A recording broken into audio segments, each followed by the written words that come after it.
Hi, my name is Jimmy Williams with NFL Draft Diamonds. And here with me today, I have a big tight end I'd like you guys to meet. His name is Maliq Carr. He is out of Houston. How you doing today, sir? I'm doing pretty good. How about you? Hanging in there, buddy. Obviously, wanted to get a chance to meet you, know your story. Obviously, we're looking at a guy with some really big size and excellent basketball background, who can, be an impact player in many different facets of the game. So, Malik, go ahead and introduce yourself, and let's get going. My name is Maliq Carr from Inkster, Michigan. I went to Purdue originally out of high school. Ended up transferring to Michigan State and grad transferred over to Houston on my last year. Yeah, obviously in the situation where we when we had this pandemic going on, you had the ability to transfer. I know you weren't really at Purdue for that long, just the 2020 season. But before we get to talking about you as a collegiate player, I kind of wanted to take a step back and talk a little bit about the beginnings of you as an athlete. So, how long have you played the game of football? Since I was 5 years old. So, 5 years old, were you always a tight end? No, I started off as a running back. I didn't start playing tight end until I went to Michigan State. I was a receiver at Purdue. Uh, Interesting. yeah, I'm just kind of wondering about this because, like, this whole development of you as an athlete. Of course, now we're looking at you as a tight end prospect. What exactly did you play like during your high school days? I mean, I'm assuming still a wide receiver. Can you walk me through it? yeah. I started off as a receiver. I played a little safety. Uh, I like playing punter and kicker though. I did do those too. Those were fun. And Interest. Uh, how good are you of a punter kicker? Are you a guy who can be used like maybe as an emergency guy, like if someone gave you the opportunity or what? yeah, I believe so. I don't have the traditional like field goal kicking technique, but I didn't miss a field goal in high school, so I think I'll be okay. Well, it's very rare that you get guys, like yourself, who get said opportunities. But hey, it's fun to be able to say that I've done that. One of the things about you, Malik, that I feel really helps you as a tight end is really good basketball background, which actually started early on for you, even in your high school days.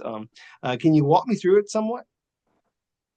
I just obviously my family is really backed in basketball. My mom played for Pat Summitt. My dad played at Colorado and at Akron. So it's kind of in my blood to play basketball. Um, and I just love competing. And basketball was always fun playing in high school. And for the little stint I did in college at Michigan State. Interesting. So again, from Oak Park High School, we're looking at a receiver coming out of high school who could have potentially played at several different positions. Let's just be real about that.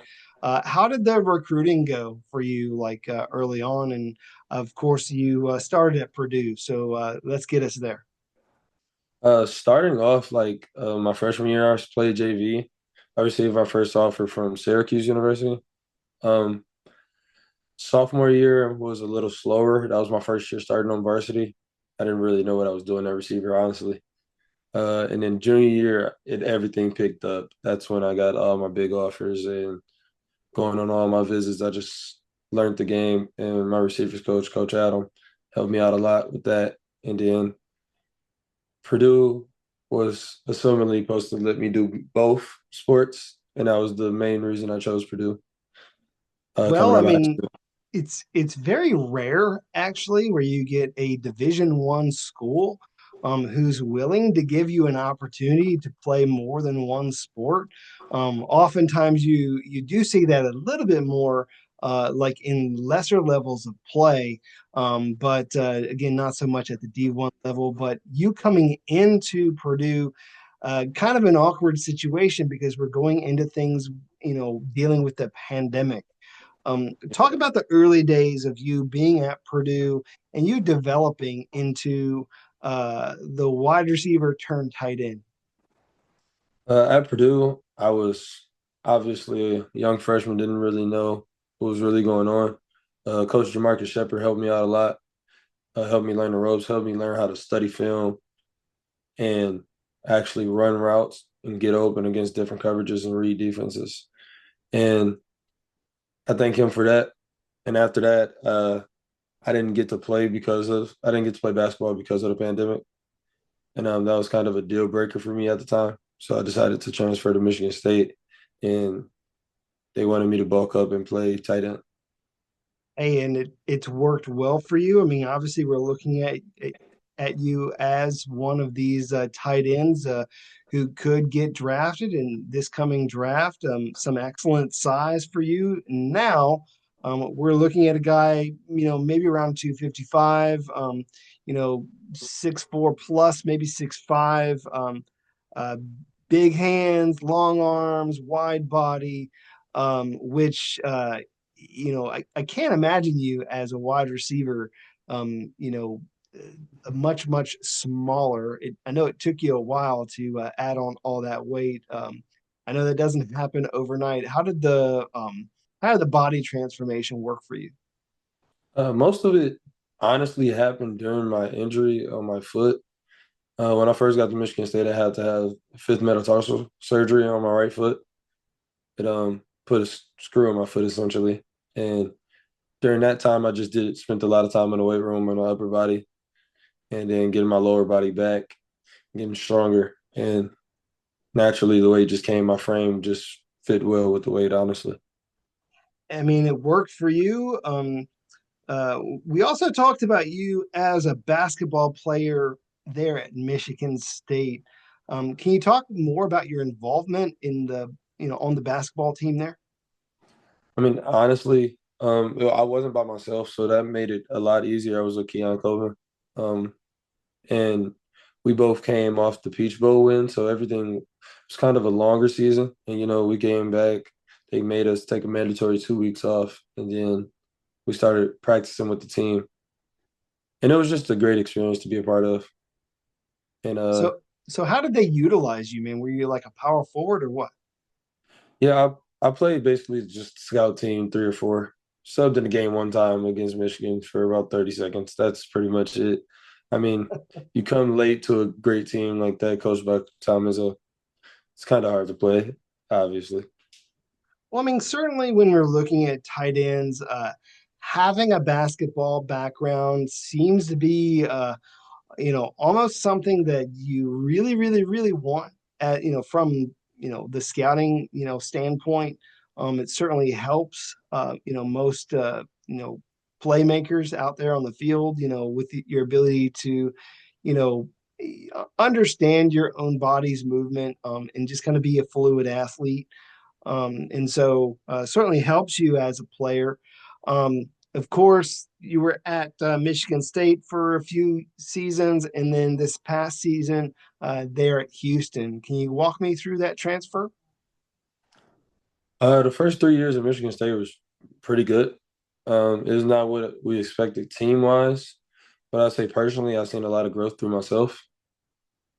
And after the situation happened with my head coach being fired, I just felt like it was best to get out of that situation, that little culture. And I really wanted to get away from home for a second. I've never really been away from home. Michigan State was really close to home. And so I decided to move to the other side of the country and see who I am and learn things about myself. Yeah. So again, going down to Houston, perhaps I don't know if there's much of a culture change. I mean, can you walk me through a little bit about like that transition of you getting down there and getting yourself situated? Where there are some people there, teammates or otherwise, that kind of helped you transition, or what? Oh yeah, it was a couple people. Jaden York is one of them. Anthony Ganji is another. Donovan Smith also helped me. They really just took me in as part of the team, and obviously me and York transferred in together. He came from Texas Tech, and we both were tight ends, so it kind of made it a lot easier for everybody to understand each other. Cool. So, as we are looking at you as a tight end prospect, um, how do you feel you are, you know, better or than anyone else at your position? What sort of attributes do you bring to the table versus some of the other guys? I feel like I know for sure the first guy isn't going to take me down, unless it's a bang bang play. If it's a bang bang play, it's a bang bang play. I also really excel at catching the ball at its highest point. And I think my initial push off the ball is pretty good. So, Malik, if we're being fair, I think a lot of scouts are looking at you as a blocking tight end, mainly because you're a guy who just doesn't get like all the sexy stats. And so, uh, how do you respond to maybe perhaps some of the doubters about you and that particular skill in your game? Honestly, you could just turn on the film and see me open when pass plays are caught. Most of my offenses were run heavy, and that's just the situation. So I had to do what I needed to do for the team. Yeah, I mean, I My was number was kind of I was trying to go back and kind of see how the teams around you really worked, and as you had mentioned, I mean, really, you're just kind of a product of the team that you were part of. Obviously, if they're running the ball a lot, they're asking you to play in line very often, and so we do see you, often hand in the dirt going one on one with really some of the best, guys playing defensive tackle, edge rushers. A lot of people that you've been pitted up against during your time. Uh, Anybody maybe perhaps at some of these stops along the way, Purdue, Michigan State, Houston, some teammates that have really helped you, when you're practicing against them. Can you kind of, I don't know, share a little bit about those people? I'll say Corey Trice when I was at Purdue. He was the first corner, like big corner I ever went against. So he helped me learn how to play with leverage and win, like with leverage. I'll say at Michigan State, Chris Bogle was a guy that always gave me good work at DN, and that Hey, was always a challenge. I mean, obviously, been in really some of the toughest competition and put yourself to the test, as we've seen throughout your career, whether it be at Michigan State or Houston. That's kind of been your MO, big physical guy. Like you had mentioned, being able to leverage yourself, as a receiver, and really being a standout blocker as well. Um, I was trying to go back at this past season so that we can maybe talk about some of your highlights. But I kind of want to go at least a step back to your days at Michigan State. What do you think is maybe one of your highlights of your time there? Oh, 100% Indiana game. Uh, the last touchdown. The whole Indiana game was probably my best game in college receiving wise. 100%. Even with, I think I had about 7 catches. I know I had 2 touchdowns. It's probably around 120 something yards. But even with those, I still had a touchdown that was called back. Uh, one other catch that I should have got my foot in on, and I had a forced fumble that game, so that was kind of fun. So a little bit of everything in that game. So you Yeah. were definitely on there. I kind of want to pick your brain a little bit as a player. Again, with your position, you're asked to do a whole lot, whether it be block or run some routes. Um, as a route runner, what's the one route that you love running for your quarterback? Outs. Any outs. I don't think I've lost a rep on an out in my whole career, honestly. So seems pretty simple, of course. I mean, especially when you run play action, you slip out, pretty easy throw.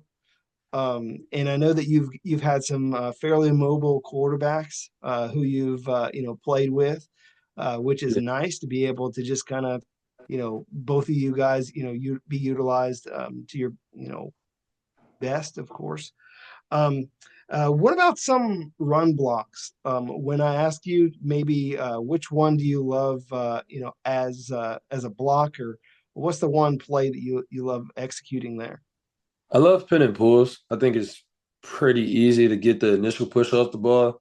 And then after that, it's pretty much just work your hands and your hips to make sure they don't spin off the block. Gotcha. I was looking at this past season, and again, this season maybe didn't end up the way you guys wanted. 4-8 record is certainly not anything that you really, want to talk about too much. But I mean, it isn't to say that you didn't have some great moments. I was trying to figure out maybe which one of these games you would really like to talk about, and the ones that came to mind were against some of the teams there in Texas. And so the first one I want to chat through is this game against Rice, where you guys blew up against them. It was a 33-7 victory. It utilized you in multiple facets in that game. Uh, Go ahead and talk through some of that there, because I mean, I know in that game you were utilized as a lead blocker in many cases, and then also receiver. So, what stands out to you in that particular game? I feel like that game is just really just like the basics of what I can do. It just showed like little flashes of everything I can do. Obviously, Rice was a rival of ours.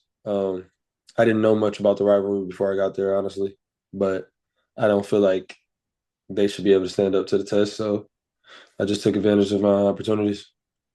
Well, I mean, you got to be able to say, "Hey, this is it. This is our game, not yours," and walk 100%. and walk out of it with victory, which obviously you guys did. The other game that I kind of wanted to, talk on was your game against TCU, which able to pull out a victory, against them.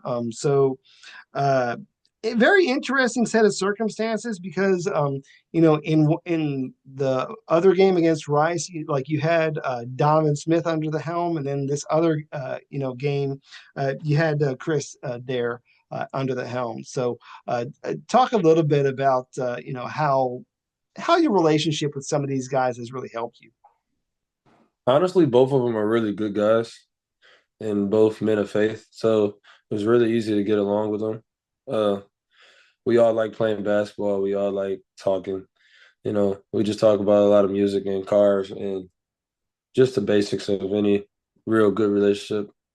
And so it's kind of fun to be around them all the time. And they're really athletic, so it's cool. So, more about you in this TCU game. Actually, you were the top receiver in that game when we look back at it. Ball is spread around a lot. Despite you only getting a couple of catches in that game, you you were actually the top receiver. Any of those particular plays, stick out to you? Like, do you remember them to any detail? I remember the first play for sure. I think it was like third play of the drive. It was an RPO flat route. And just watching film that week, we knew they like dropping flat routes. And then our receivers was just going to take care of the safety in the corner. And it was going to be up to me to just make a play and go get the first down. Obviously, And that was cool. obviously you did. Both quarterbacks, as you had mentioned, very mobile. Utilizing that the RPO game, and you know, using a guy like you, I don't know if it was a security net, that sort of type of player, or of course we are looking at a big target of a tight end as well. So Yeah. let's talk more about you as a player. You finished your time there at Houston. You had an opportunity to go to the Tropical Bowl, where once again you're down there with Donovan Smith. Uh, you know, playing with each other and making some great plays. Can you talk about your time there? My time at the Tropical Bowl was really fun. Getting to meet with teams and be around. Oh, glad I had Donovan, honestly. Just knowing your quarterback kind of helps you out a little bit. Um, and then I got out there and I played a lot more receiver than I usually did because our team were full of slots. So in one-on-ones, I played a lot of receivers just to show I can really do it. It's not really that hard for me. And as you had mentioned, I mean, obviously you get a chance to sit down, do some interviews with some NFL scouts. How did those go? Can you talk maybe more in depth about them? A lot of people just really wanted to get to know my backstory as we're doing here. So it was really kind of just figuring out why I transferred, who I am off the field, and what I'm about in life. Cool. So, bro, let's just go ahead and get after some of that other stuff while we're at it. The other thing that I have in my notes is you actually ended up with an NIL deal with the WWE, and I'm thinking to myself, interesting for a guy known as Maliq the Freak Carr. And so it's nice to have that nickname that you can maybe take to other heights, of course. Talk about that NIL deal if you don't mind. Uh, I reached out to WWE early in March, just shooting a shot in the dark. And when they got back to me, I was really surprised. Uh, I was really ecstatic because I wasn't as big of a fan of WWE as a kid, but my little brothers were. And just being around them, I learned about it, like paying attention to Roman Reigns, The Rock, and all that. And I started to fall in love with WWE too. Interesting. So do you have any favorites these days or what? Uh, Not really. I haven't watched as recently since I've been focused on this, but I know a couple people in there. Like I know there's a girl that did gymnastics up at Michigan State. She was really good. She's in the WWE now. Well, I mean, it's very interesting because you do see a lot of former football players go on to very good careers, there in the wrestling ring. So um, I don't know if that's gonna, be for you or not, but I mean, certainly it's, a possibility if this thing doesn't work out. Um, the other interesting thing that I kind of want to get to, just to kind of move beyond this is I know you have at least one degree under your belt as a student. What have you been able to accomplish as a student throughout your time in college? Uh, Originally, my track for starting at Purdue was supposed to be 3.5 years. All my credits didn't transfer over to Michigan State, so I finished in about four. But that's okay because then I carried on to move on to Houston, and I got my master's degree there. And what did you get your degree in? Business management and leadership. Cool. So, any idea where that might lead you? Maybe further down the line or what? Absolutely not. I just want to, you know, I just took care of business there. Um, I do obviously want to become an entrepreneur, and so we'll see where that goes. I might want to start a restaurant or something simple. Fair enough, man. I mean, obviously, right now your focus isn't there; it's here, which is, you're, obviously training, getting yourself prepared for your pro day. How is that working for you, by the way? Where are you training at? Or have you been transitioning away from that? I'm training down in Fort Lauderdale and with Pete Bomarito. Um, Honestly, I think he's the best in the game when it comes to this. And my training's been going really well, better than expected. I didn't lost weight, getting faster, getting stronger, and taking care of like minor body tweaks to get my body readjusted. Yeah, we had seen you listed at 270. And the fact that you've lost at least 15 pounds is really good. And so, you lose, some body fat. And, now we're looking at a much leaner guy who can hopefully run better.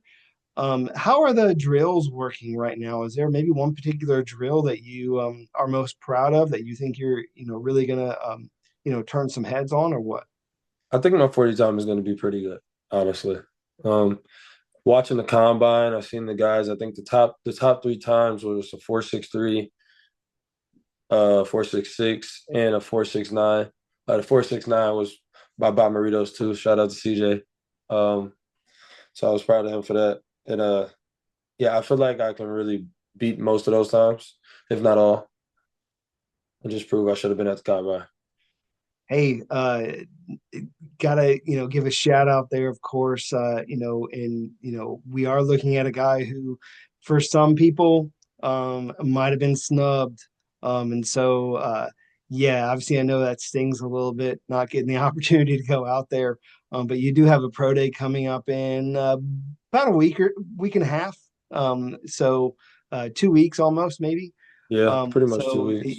gonna be here before we know it. So uh, I think the 20th is what you told me. Yes, 20th is the date.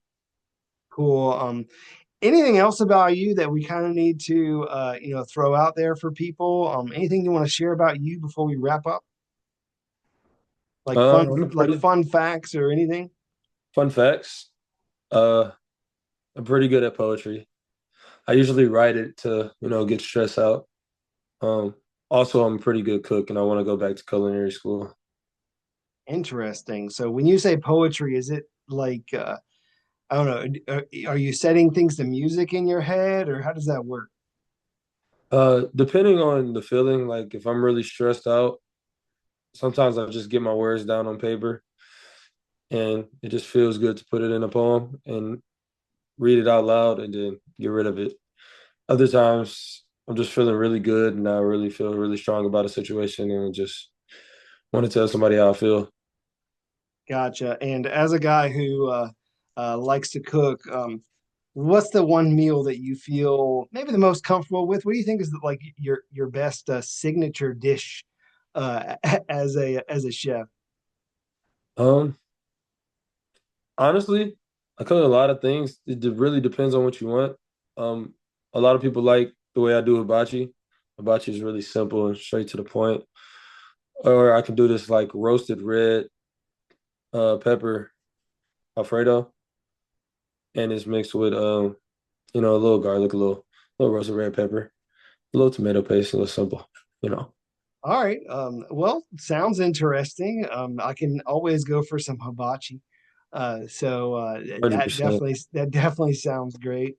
Obviously, Malik, we need to go ahead and wrap up our time. We are looking at a player with a whole lot of traits that I know that NFL scouts really enjoy for a player at your position, size, and just really good overall experience against some of the toughest competition. Um, as we close up, go ahead and give your final thoughts as to why you feel you need to be drafted, signed, and given that opportunity at the next level.